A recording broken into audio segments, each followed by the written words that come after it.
Autism is from the Greek word autos, which means self. It describes a condition that a person is removed from social interaction or they become an isolated self. Autism is a developmental condition characterized by distinct functions of verbal and nonverbal communication, social awareness, information processing, preservative thinking, executive function, sensory processing, repetitive behavior, and motor skill from other common people. The earliest world-documented case of using the autistic term was in 1747, when Hugh Blair of Bourke's arranged marriage was annulled due to his mental incapacity. The court document shows that he had autistic symptoms. The term autism was first used by medical field in 1911. A Swiss psychiatrist, Eugene Bleuler, used the term to describe schizophrenia, which is a mental disease and totally different from autism today. After that, in 1924, a child psychiatrist in Soviet, Grunya Evimovna Shukareva, using the term autistic for addressing a 12-year-old boy of clinical evaluation in Moscow. The 12-year-old boy was different from his peers, not interested in people, preferred the company of adults instead of children his age, never played with toys, taught himself to read by age of 5, spent his days reading everything he could.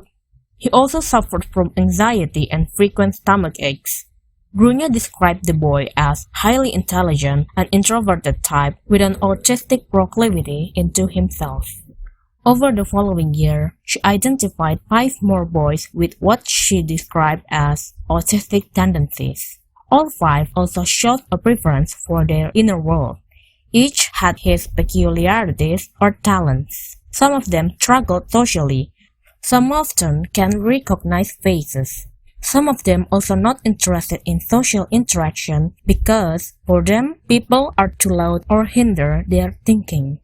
Then, in 1925, Grunya Evimovna Sukhareva published a paper describing in detail the autistic features the 6 boys shared.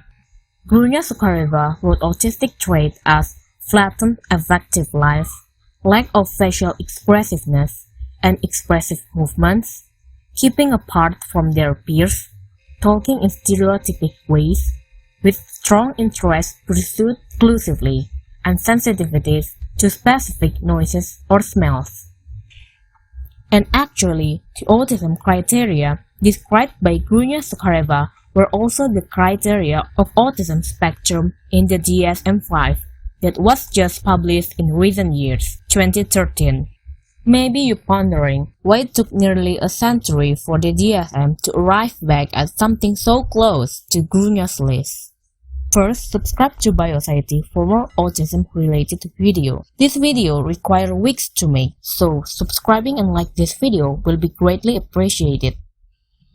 They have found that Grunya Evimovna Sukhareva isn't the only clinician whose research was lost before autism was first described in the DSM-3. In the early to mid-1930s, Georg Frankl and Annie Weiss at the Child Psychiatry Clinic in Vienna wrote several reports describing children who were socially withdrawn, spoke in atypical ways, and showed a fondness for particular objects and routines. They described classic autism features.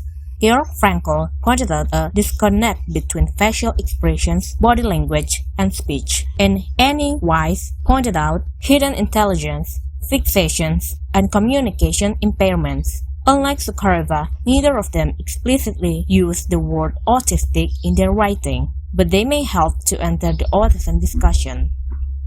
In 1932, Georg Frankl became a senior psychiatrist in the clinic. A 25-year-old pediatrician named Hans Asperger joined the same clinic and likely trained under Georg Frankl. In 1933, Adolf Hitler became a German chancellor, and the new regime looked for opportunities to get rid of Jewish doctors. Annie Weiss, with a Jewish, moved to the United States, found a position as a child guidance associate at Columbia University in New York. After she settled, she sought help from a rising star in Johns Hopkins, Leo Kanner, who is an Austrian-Hungarian Jew and had lived in Berlin. Altogether, Leo Kanner helped 200 Jewish doctors, including Georg Frankl, escape from Europe. Georg Frankl then married Annie Weiss after he arrived in the US in 1937. Frankl then worked with Kanner at Johns Hopkins. In 1943, they each published a paper in the journal Nervous Child. Both focused on the same communication difficulties in young children. However, the two papers from each of them have different titles. Georg Frankl's work was Language and Affective Contact, whereas Leo Kanner's was Autistic Disturbance of Affective Contact. On that point, the word autism, which would enter into American psychiatric vocabulary, became associated with Leo Kanner's name. Georg Frankl left Johns Hopkins and became a director of Buffalo Guidance Center in upstate New York. Both Georg Frankl and Annie Weiss shifting away from academic work.